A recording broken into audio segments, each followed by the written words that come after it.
Para la puesta en marcha de este tractor, subiremos la seta de emergencia, damos a la llave de contacto y automáticamente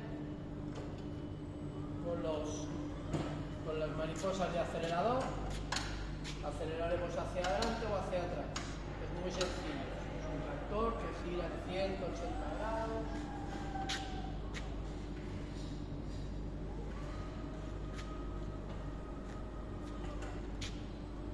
Luego tenemos posibilidad de poner las luces, sus intermitentes, todo de tipo LED.